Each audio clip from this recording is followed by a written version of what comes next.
17 seconds from Game 7 or from championship number 6.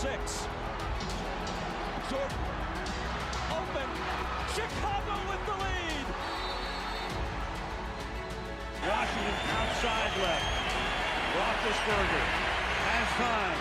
Throws to the back of the end zone, and it is caught for a touchdown by Holmes.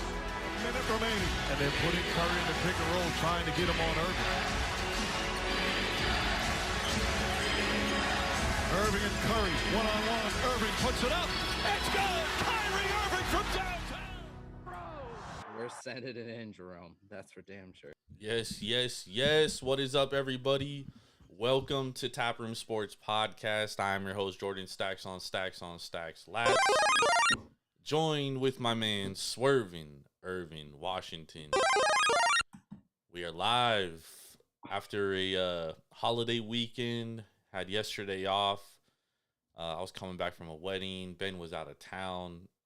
It was just busy. So we're back, regular schedule programming today. So we're going to cover some of the NFL that we normally cover on Sundays today, since we didn't do that yesterday. But first, I do have to mention we are being brought to you by Devour. Make sure to go to Devour.com or download the Devour app straight to your mobile device and use promo code TAPROOM for $10 off your first purchase of $25 or more. That's craft beer delivered straight to your front door. You don't even have to leave your seat. With that being said, Irv, how we doing tonight, brother? I'm good. Can't complain. Nice. That's good. That's a good day right there. That's a good Monday. Yeah, ran a couple errands. Wasn't too busy today. You might just fuck around and get a triple-double. You know what I mean? Yep. Nice, dude. Let's talk about this Monday Night Football game. Commanders at Eagles. Eagles closed minus 11, laying 11 at home. Obviously, the Eagles come into the game 8-0.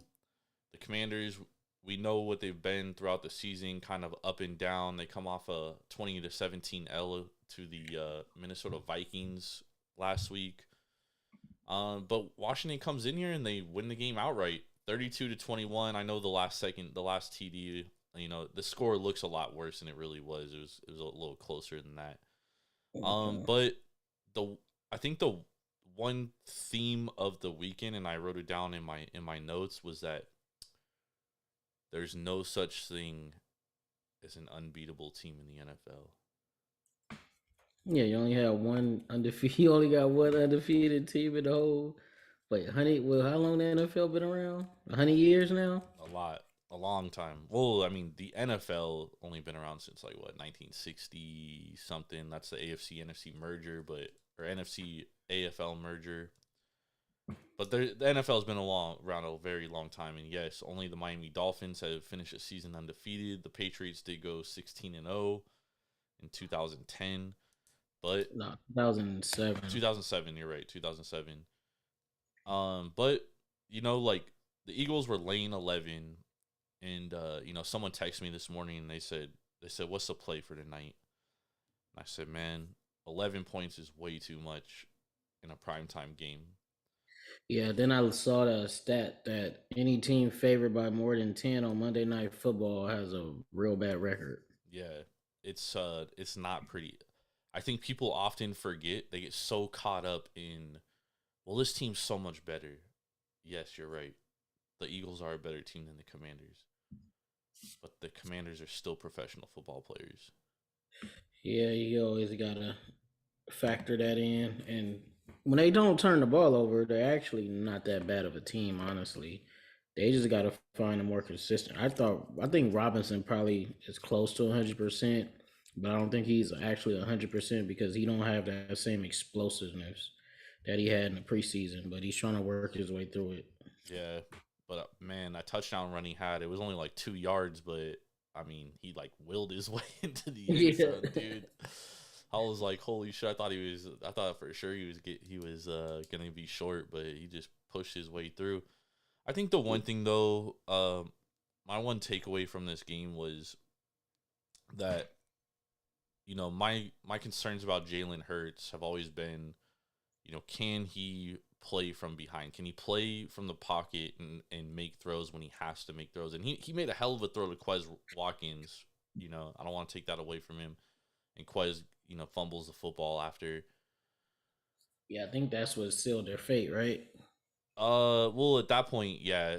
I mean, they still had chances. The next drive, they went 3 and out, and then Washington. Then they got the penalty, which basically sealed their fate when they got that personal foul against Taylor Heineke, and they continued the final drive for Washington. Was it actual personal foul, or was it like a Tom Brady personal foul? No, it was because he gave himself up. He was going down to a knee, and Brandon Graham just came up and just blasted him, dude. Oh, okay. It was like an obvious penalty. It was, I mean, in Graham's defense, he was already going for it, but I mean, Heineke, there was no one around him when he gave himself up. You know what I mean? And when a quarterback gives himself up, you can't hit him. You know what I mean? This is it's just how the game is now.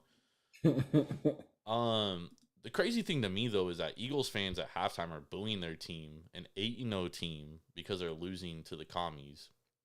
I mean, what was your takeaway from this game? Well, I didn't really watch too much of the second half. I really watched the first half, and even the first half was pretty back and forth. It didn't look like at the beginning of the game, that strip sack, I was like, damn, it looked like the Eagles about to destroy them, because I don't think the Commanders' O-line could hold up, but they bounced back from that strip sack that led to the early touchdown, and they played a pretty clean game. The only thing with, like you said, Taylor Heineke has all the ability. He can make the throws. He just can't turn the ball over. That's his only Achilles heel, is when he's turning the ball over, he's worse than Baker Mayfield or Carson Wentz. But if he's not turning the ball over, he could be a solid QB. Yeah, he turns the ball over way too much. Man, this Yale versus Hawaii game, it's almost halftime. It's only 17-14. What the fuck? What a barn burner. Heineke, he's not a great, he doesn't have a great arm. You know what I mean? Yeah, he's got a good enough arm. He throws a lot of ducks, and because of and he throws his favorite football player is Brett Favre, and he kind of has a similar mentality where he throws in a double coverage, triple coverage a lot, and it comes back to bite him in the ass a lot of times, right? And you're right, when he doesn't turn the ball over, Washington's a much better team. I think on the flip side, the Eagles come into this game only turn the ball over 3 times all season, which is unheard of, dude. So this was kind of a regression to the mean, but I mean, they ultimate regression to the mean where they get 3 turnovers in this game. They only had 3 all year. And some of them were like the Dallas Goedert fumble, it should have been a face mask, I agree. But he did fumble the ball. And then that Quez Watkins fumble, I mean, that's a fumble that you cannot have, dude, in the NFL. He has a 50-yard catch, gets up because he doesn't get touched down, and then the Washington DB just comes up from behind him and just fucking smacks the ball out of his hands, dude. That's just you can't have those kind of turnovers, dude. That's the kind of turnover that'll get your ass parked on the bench for a couple weeks. Yep, absolutely. So I mean, what's your thoughts on the Eagles going forward? I wanted to ask you this question, right? Because I have power ratings every week. That's how I set my handicaps for most of them. And I've had the Bills as a favorite basically all year. So if I had the Bills and the Eagles on a neutral field, I'd have the Bills about -1.5, considering all things considered, right? I know the Bills have a ton of injuries right now. The Eagles don't really have any.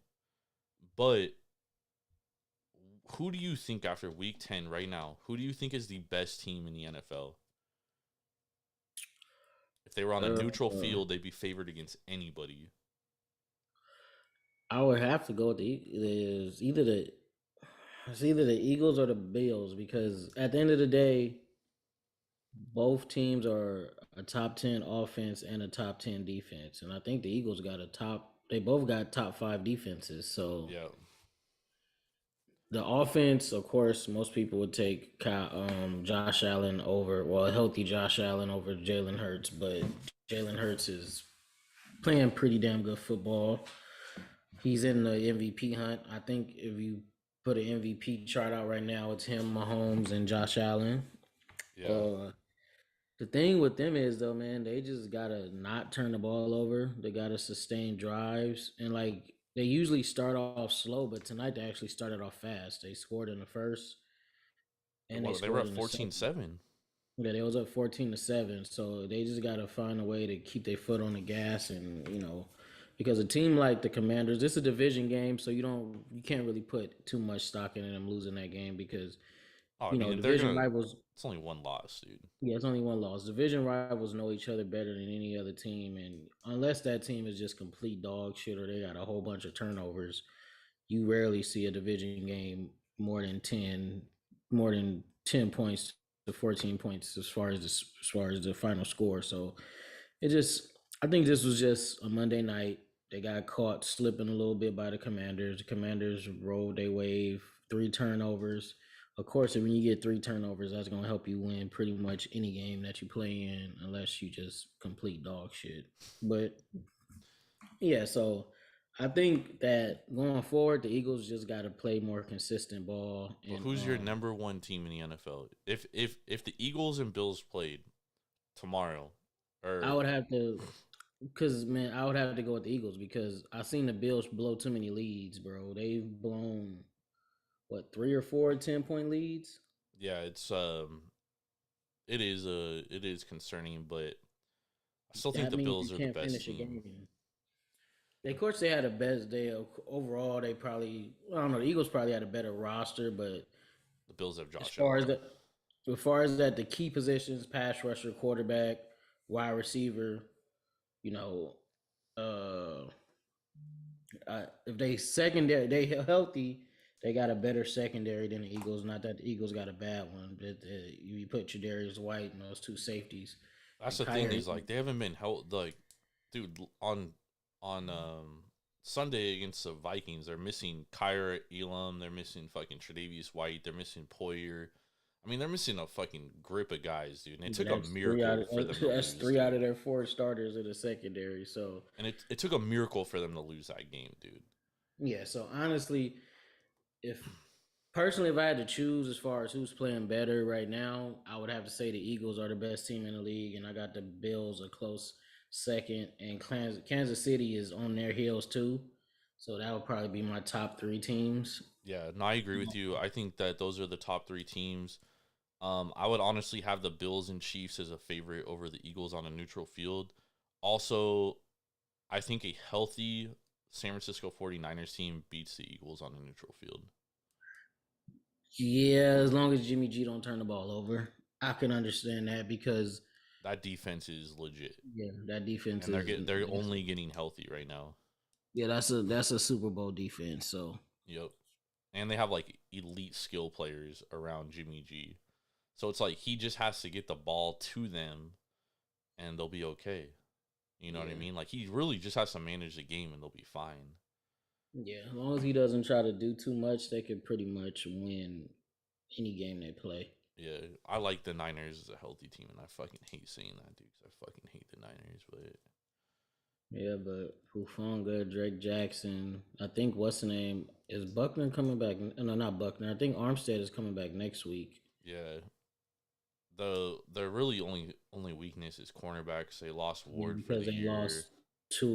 they lost 2 or 3 already this year. So Yeah, so that's their one weakness. But the thing is like they rush the passer so well that like they can afford to have weak secondaries because you got Nick Bosa, and then all those other fucking guys on that. Drake Kinlaw is playing really well. Fred Warner, incredible defense, man. Nice. Dude. Let's talk about some things that happened on Sunday. So the Raiders, we saw this line when we were talking about this game on Tuesday night's show. It was at the Raiders were a 6-point favorite. It closed at 4.5. So we saw money come in on Indianapolis, and it really started coming in when Matt Ryan was named the starter. So we saw the line kind of move a little bit. The total was 41.5. Indianapolis goes into Las Vegas and they win the game outright with Jeff Saturday, a guy that literally was working at ESPN a week ago, and has only coached one time in his life, and he coached high school. He was 3-7. You know, I know we both kind of agree on the Jeff Saturday hire that it's, you know, it's kind of disrespectful to the NFL and like the people that, you know, grind their way as coaches to get that kind of job, and he was just handed it to him. Yeah. But at the same time, we gotta kind of give him credit, dude. Like he went in there and won his first game.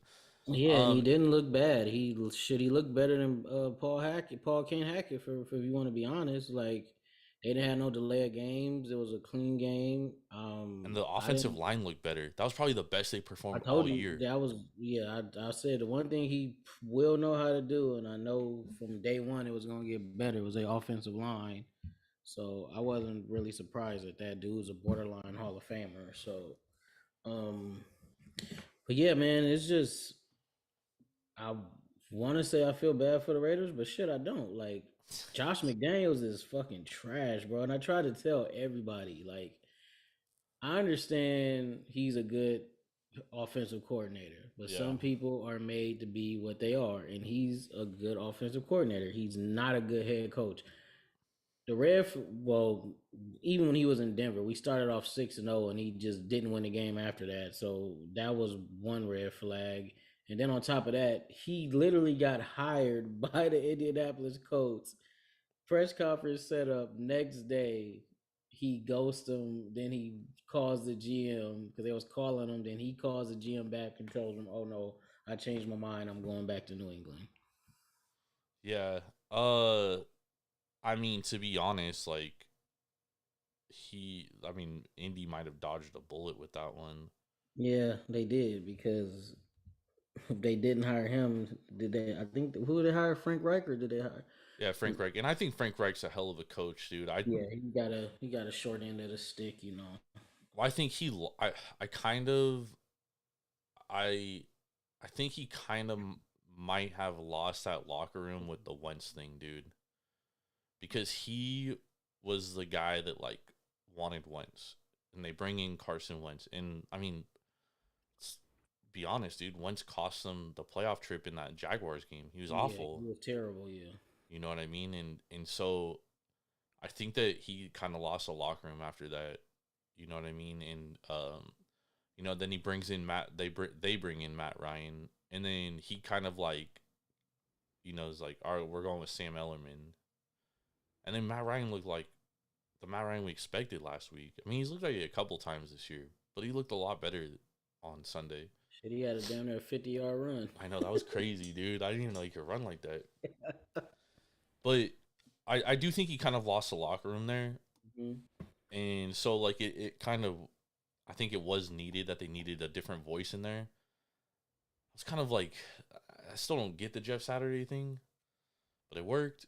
And as far as Josh McDaniels is concerned, like, there's no way he's going to get fired because he was hired with Ziegler. Like, they were a pairing together, similar to the Niners with Lynch and Little Shanahan.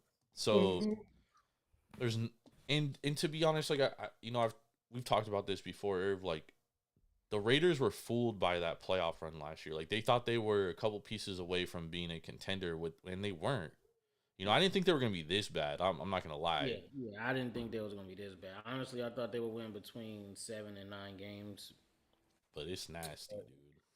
But shit, you know, they going to parlay this into a top 3 pick, but knowing them, they going to fuck it up and draft somebody. They might pull another Cleveland Farrell, but... Nah, they got Ziegler now. I think Ziegler's got a better eye for talent. And to be honest, like, they cleared out a lot of first-round picks that Gruden and Mayock made, you know what I mean? Yeah, there's only one first-round pick left from their first-round picks, and that's Josh Jacobs. Yeah. Now, if Ruggs didn't do the dumb shit he did, I'm pretty sure he would still be on the roster. Yeah. But Arnett, Leatherwood, well, Cleveland Farrell's still on the roster, but he's done after this year. I know they cut him. They already cut Abrams, so it all depends on. Farrell should have been cut a long time ago. Yeah, exactly. So I'm surprised he's still in the league as bad as he is. But are they going to move on from Carr? Maybe, maybe not. They will have a top 3 pick in a quarterback heavy draft. and that can automatically speed up a rebuild if you got a rookie quarterback that's actually good on a rookie deal. I mean, you could throw a lot of money to other places. You're going to have to cut folks when it's time to pay the quarterback, but that can maximize your Super Bowl window. But knowing them, we'll see how it works out, man. As long as Josh McDaniels a coach, I don't think they win shit, honestly, because dude's just not a good head coach. I'm sorry. I got to see how they construct the roster, because this is definitely not the roster that like they intend to have when like they are contending, quote unquote. You know what I Yeah, they mean? gotta definitely build up that O line now. They basically need everything besides a left guard and a left tackle. And they 'Cause also need a secondary. They need yeah, another wide receiver. I mean, probably a linebacker. this They could team has definitely use another holes. pass rusher because they need to cut Chandler Jones' ass. So Yeah, he's probably gonna get cut after this year. To be honest, yeah, he's no been doubt. awful, dude. Man, and we tried to warn folks that he wasn't the same Chandler Jones, but Nope, they didn't want to hear it at all. yeah, They did not want to hear it. All right, let's move over to the Packers. So the Packers they played the Cowboys. Cowboys closed this game minus 4.5, laying the 4.5 on the road in Green Bay, and Aaron Rodgers gets it done. Irving down 14 points, comes back, wins the game, 3 touchdowns to Christian Watson. Are the Packers alive? nah, I wouldn't say they're alive just yet, but they showed some signs of life. I'll give them that because they was in a coma, damn near cardiac arrest, but they showed some life for sure. Christian Rockets, this could be the light coming on and him going from here, living up to his billing of being, he's a damn good talent. Dude is 6'4", 200 and some pounds, runs a 4.35. So maybe this give him the confidence boost that he needs, and he keeps riding this into having a good year. So because it started off shaky, him dropping passes, always getting hurt, can't stay on the field. Yep. But he had a damn good game. But honestly, I think but that loss is on Dak Prescott. Yeah, that was a well. Even the defense. I mean, like, Yeah, defense was doing the best they could, but you got to remember, at the end of the day, we was all waiting for Aaron Rodgers to be Aaron Rodgers, and when he's on this game, the dude's a two-time defending NFL MVP. Like we know what he brings to the table. So, and then he did expose Dallas' only weakness, and that's their secondary. And was Diggs out yesterday? no, Diggs played yesterday. But they were able to run the ball. I think that's what really changed everything. Aaron Jones, 24 rushes for 138 yards. AJ Dillon, 13 rushes for 65 yards. I mean, they So, ran so, for they so they actually committed to the run game and stuck with it. yep, Damn. and that was really the difference. I mean, Aaron Rodgers only threw the ball 20 times for 224 yards, 3 touchdowns, but it was really that commitment to staying with the run and running the ball down Dallas's throat. And that's been Dallas's weakness. We know that. Like, they're good at rushing the passer, but what's the one kryptonite to a good pass rush? You run the ball. You keep them honest, right? And they were able to do that. Even down 14 points, they still kept running the ball. And I think that's what, Green Bay, like, that's what they've gotten away from. That's what they have to do. Yeah, 'cause they got two good running backs. Yep. And I don't know if Green Bay is like alive in the sense that like they can make the playoffs, but I mean at the same time they're They're four and definitely gonna six. yeah, they're gonna be a tough out heading going forward. Now, if they could string together some wins, we know the NFC is terrible this year. So 8, 9, 10 wins can definitely get you in the playoffs this year in the NFC. Yeah, who do they have coming up? I think they play the Bears next week. I mean, No, they play Tennessee next week. they could win that game. Yeah. Except Tennessee for some reason, dude. Mike Vrabel might be the best coach in fucking the NFL, to be honest.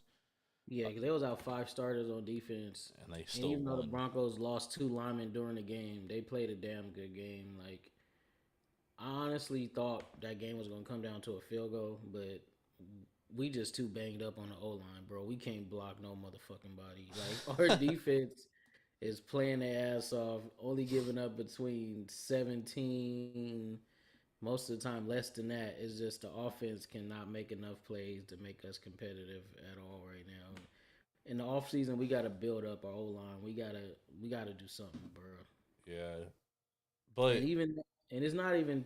And honestly, Russ isn't playing like Russ, but he's not playing bad. It's just that last drive he had literally last two plays he had no time to throw the ball. So I'm like, bro, we not winning this game because we got to score a touchdown.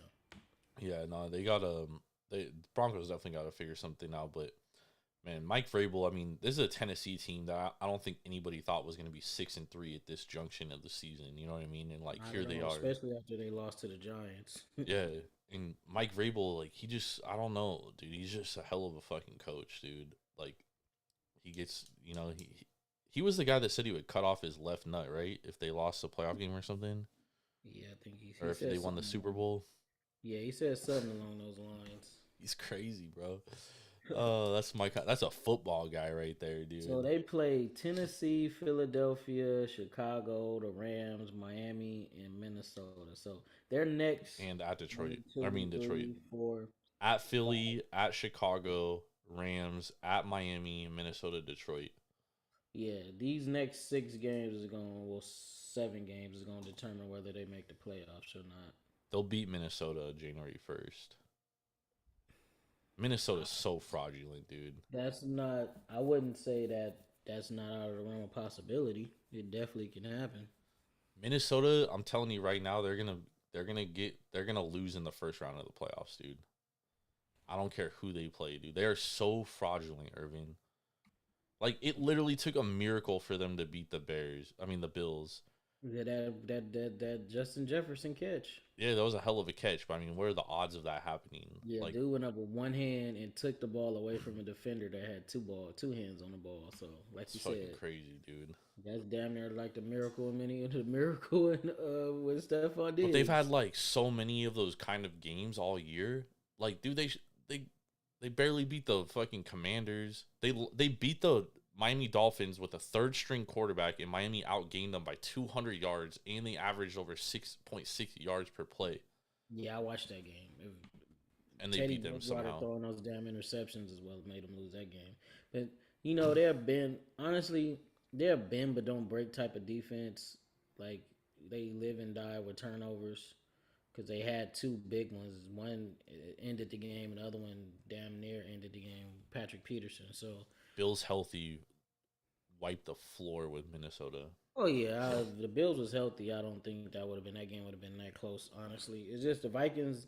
You got like you said, it's a fraudulent 8-1, but you do got to give them some credit. They are 8-1.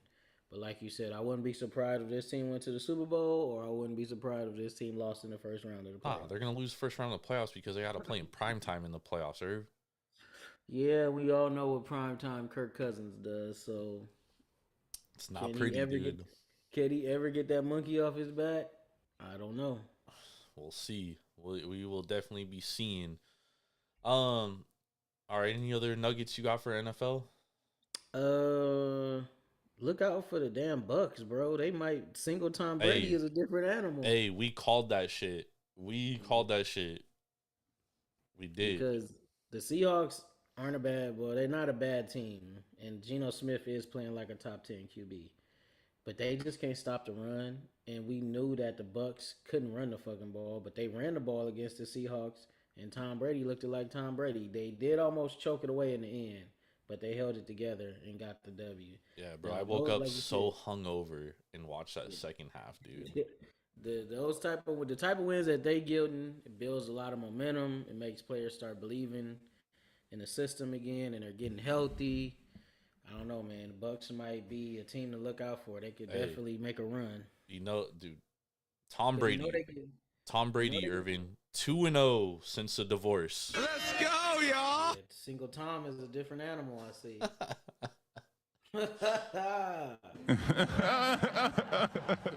Let's go. Nah, the Bucks, I'm with you, dude. Like, I thought that win over the Rams, like that 55-yard drive, like I said on the show last week, I was like, I don't know, dude. I just feel like something just changed. Something just flipped. And that, is similar to how they were a couple of years ago when they were like kind of dog shit and they ended up winning the Super Bowl because they went on this run and they all just happened after one game and they just kept rolling, dude. Everything kept clicking. And I feel like the same thing kind of happened here. Yeah. Well, their next big test. I don't think they're as good as that team though. Yeah, they're not as good as that Super Bowl team because they don't have Shaq Barrett, they don't have Jason Pierre-Paul, and they really miss Dominican Sue too. So And they're hella banged up on top of that. But I do think that that's still a good team, dude. That's a team we thought was gonna like run away with that division. now because they got a bye week coming up, but then they play Cleveland, and that's week 12. Is Watson gonna be back? Yes, he will be back for that game. That will be his first game back. And they're at Cleveland too, so that'll be a big test. But Because they go Cleveland, New Orleans. They should beat the shit out of New Orleans unless New Orleans starts Winston. Andy Dalton is cooked. They got to get his ass up out of there. Then they go San Francisco, Cincinnati, Arizona. Yeah, they gonna probably end the season on. They could end the season on a 4-game winning streak if they could beat Cincinnati. But at the same time too, damn, I lost my train of thought on what I was gonna say.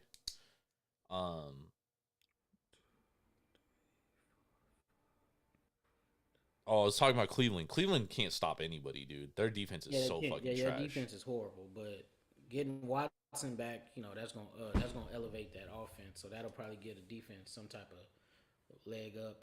But are they still banged up though? I know are they getting healthy on defense? Who? The Browns, because I know they had a lot of injuries on defense. Bro, they've been healthy all year. They just can't. They just suck, bro. Their defensive coordinator fucking is trash, dude. Damn. And for some reason, their offense, I know they don't have Deshaun Watson, but their offense is like hella good in the first quarter, and then they're just like trash the rest of the game. Every game, dude. Oh god, the Browns, man, the Browns. Also, but didn't Ward miss like 3 or 4 games? The cornerback. Nah, I don't think so. He might have missed like 1. Oh, okay. Cause I know I'll be looking at the injury report and I see him. It was always said out. Delpit's trash. Fucking that whole defense sucks, dude. Except for your boy. Myles Garrett's the only dude on that defense that's legit. Yeah. Wait, damn, he did play against Miami, and they got fucking torched. Dude. They could not. Yeah, but that was his first game back since October 9th, though. So he missed like a month. So he was out. You were right. Hopefully that helps him out. Nah. Everybody's beating the Browns, man. All right, let's move over to some college football real quick before we get out of here. So this weekend we had a lot of crazy shit happen. The college football playoff committee on Tuesday will come out with their top 4 rankings. I'm assuming that their top 4 is going to be Georgia, Ohio State, Michigan, and TCU. Number 5 will be USC. It should be. No, it will be. I hope so. Because they're gonna set it up. It might be Tennessee. I don't know. Maybe. But I think the committee is going to set it up so that if USC wins out, they will be in the college football playoff. Yeah, because if they win out and TCU loses. Well, even if Tennessee, unless even if Georgia loses their last conference game, they're still they'll still represent the SEC East because they beat Tennessee. Because they beat Tennessee. So I'm looking at it from this point of view. USC wins out, beat UCLA, beat Notre Dame, beat whoever they play in that Pac-12 championship, which is going to be the winner out of the Utah and the Oregon game, because the only way they don't make the Pac-12 championship if they lose to UCLA on Saturday. So, and I don't think we lose on UCLA. No, they can still make. They could still make the Pac-12 championship if they lose to UCLA, because Utah has lost to. They lost to UCLA and they lost to Oregon. They have 2 Pac-12 losses. Oregon has only lost to Washington in the Pac-12. And then UCLA lost to Arizona. Oh, shit. And Oregon. So they have 2 losses. So... But if UCLA beats USC, they will be in over USC, though. Yeah, because remember USC lost to Utah. Yeah. That'll be our second loss. Yeah, so USC has to beat. Yeah. USC has to beat UCLA on Saturday. So we control our destiny. Honestly, the only way we don't get in the playoffs if TCU goes undefeated and wins the Big 12 championship. Now, if TCU loses, either I don't think they're gonna lose the Baylor. There's no way they get Michigan and Ohio State in.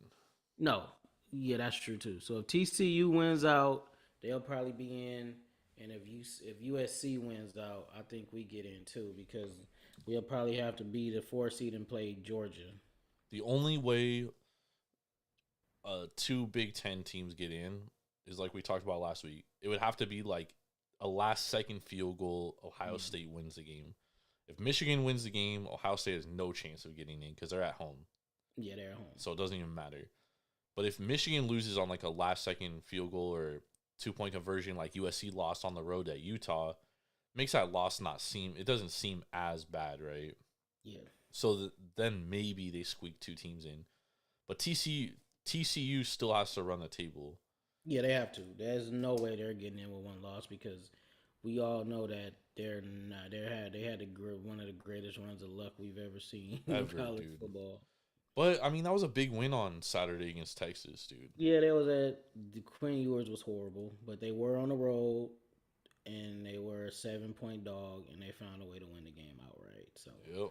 I'll give them their credit. We said it too. We said it. That game all depends on what Quinn Ewers you get, dude. And that's the thing with Texas this year, dude. It's like you don't know what Quinn Ewers is gonna show up from week in and week out. It's either you get a really fucking good version of him, like the game against when they played Oklahoma State and Alabama, or Oklahoma, Alabama, or you get the fucking Quinn Ewers that played fucking Iowa State and TCU last week, dude. You just don't know. You just don't know, dude. And that's a problem with teams like that. I do think, however, like the loss, Oregon losing at home to Washington, huge loss. I mean, Oregon has not lost in like 36 games against Pac-12 opponents or something like that. Some ridiculous fucking number. I don't even know off the top of my head. But it's been a long fucking time. home game winning streak, and then whatever winning streak they had going on in the Pac-12. The last time they lost at home was in 2018 to a Pac-12 team. Yeah, it's been a really, really long time, and yeah, but that just goes to show that all those wins that they pulled off was against sorry ass teams. Nah, because they beat UCLA. They beat good teams. UCLA isn't sorry, but yeah, other than that, they beat up on some teams that wasn't that good at all. And all their games been at home too. You know, your boy called it on the show last week. I said, you know, Oregon's deficiency is stopping the pass, and that's all Washington does. And you know, Michael Penix was out there fucking dicing them up, dude. Yeah, you picked their ass apart. And that's a problem now. You know, we're gonna talk about. And even when Washington ran the ball, they ran the ball pretty well too. Yeah, because Oregon was like so fucking worried about them throwing the ball, dude. That's why. We're going to talk about a lot USC, UCLA on Wednesday, obviously, for our college football preview show for Week 12. Probably one of the biggest games of the week. So I don't want to, like, give too much away. Yeah, prime time, 5 p.m. kickoff. Yeah, it's going to be a very, very big game, man. I'm very much looking forward to it. You know, I texted you on Friday night when I was watching the USC-Colorado game, and I was like, man, UCLA is going to fucking kill us, dog. And then USC kind of turned it on in the second half and took care of business against Colorado. Yeah, y'all be too worried about the first and second quarter, bro. I've been telling y'all all year USC is a second half team. But we haven't been a second half team all year. It's been Jekyll and Hyde all year. Outside of the referees fucking us against Utah. We were trash in the second half against Cal. That was the defense, not the offense. But as you can see, the defense is getting healthier. And well, dude, we played Colorado, dude. Colorado's like one of the worst. They're literally bottom 3 FBS team. I get it, but at the end of the day, they're still a FBS team. They put up. We covered the spread. They beat up. They've been scoring a lot of points against some teams like that. You wouldn't think they would be scoring that many points against. So, I just think when USC is healthy. We're not a good defense. We're a bend but don't break defense, but we're a good red zone defense, and that's what really keeps us in games. We'll talk more about this on Wednesday, but you know, I kind of feel like it's a blessing in disguise that Travis Dye got hurt. And, like, you know, my condolences are out to Travis Dye. Like, that was a terrible fucking injury, dude. And seeing him, you know, he's a senior and going out like that fucking sucks. But, you know, Relief Brown finally got an opportunity. And that kid is fucking special, Irvin.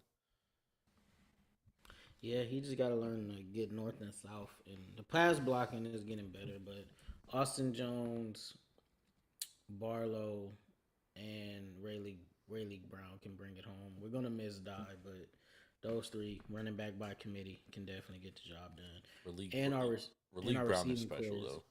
Yeah, and our receiving core is healthy, so. And only getting better because Michael Jackson is legit. Yeah, Michael Jackson is a dog. He's legit. He will be wide receiver number 1 next year for us. Nah, don't speak too soon. Nah, he will, dude. Dude, that kid's he's special, bro. He's nice, but they got a freshman coming in that might be. Who, the kid from Vegas? He could wear number 5. The kid from Vegas? Yeah, but Michael, dude, we're gonna have 2 Vegas kids at wide receiver. Michael Jackson and what's his name? Zachariah Branch. Yeah, Branch. His brother's already on the team, right? Yeah, his brother's a safety. Whereas number 8, his name is Zion. Yeah. They redshirted him because he had a knee injury, and Lincoln Riley don't want to rush him back. But don't be surprised if he's starting next year in the secondary as a safety. Oh, what a big prediction, dude. Our secondary sucks, dude. Nah, I wouldn't say it sucks. It's just, for some reason, our corners aren't bad. It's just poorly I don't know, coached. man. It's just a lot of those big plays is communication, bro. It'd be blown coverage. So I was at this wedding, obviously, on this weekend. A lot of USC alumni there, a lot of USC people, and a lot of the talk on Friday night, you know, as we were all watching the game, was Dante Williams. Mm-hmm. Because yes, he recruits very well. But yeah, his coaching don't look like it's up to par. Nah, like, cause these DBs, they never turn their fucking heads around, dude. Yeah, that's the sign of a good or a bad coach. So, and that's where a lot of our pass interference come from, because they be having good coverage, they just don't turn their head around, and that's gonna get called 9 times out of 10. Yeah, and I was like we were having this conversation, like, you know, would you even consider like cutting ties with Dante Williams, given how good he is at recruiting? With a lot of the guys like were him, like, no. I wouldn't. Yeah, you don't cut. I wouldn't say cut ties with him. Just make him recruiting coordinator and take his ass off the field. Yeah, and hire another DB coach or move him somewhere else. Yeah, and I agree. That was an interesting topic conversation on Friday night. Yeah, because Grinch's defense isn't bad. It's just he needs a lot more depth. Yeah, and we need Gentry back. Yeah, we definitely need Gentry back. Having Gentry changes this whole defense. He's probably gonna be a future first-round pick. Hopefully, he's back this week. I think he was. I didn't really tell too many people, but I went to the game, and him and Mario Williams warmed up the whole game. I mean, the whole pregame. Wasn't limping, didn't look bad. Went through all the workout and everything. Looked like they could have played, but I think Lincoln is saving those 2 for Saturday. Nice. Let's get it. So definitely make sure to tune in. So on Wednesday, we'll be talking college football. USC, UCLA will definitely be a big topic of conversation because it is probably the biggest game of the week. Huge implications for Pac-12 championship and for college football playoff, to be honest. College football playoff committee will come out with their top 4 teams tomorrow. So Irvin and I on Wednesday will be picking that shit apart and telling y'all how dog shit that committee is, probably. But thank you for joining us. Thank you for tapping in with us. We'll be back tomorrow night with Big Ball and Ben Larson. We'll be breaking down NFL Week 11. We are there. Week 11 NFL picks and preview against the spread show. So tap in with us. For Swerving Irvin Washington, I'm Jordan Stacks on Stacks on Stacks Last. Make sure to go to Devour.com or download the Devour app straight to your mobile device and use promo code TAPROOM for $10 off your first purchase of $25 or more. Let's go. Y'all have a blessed Tuesday. Peace. Let's get it.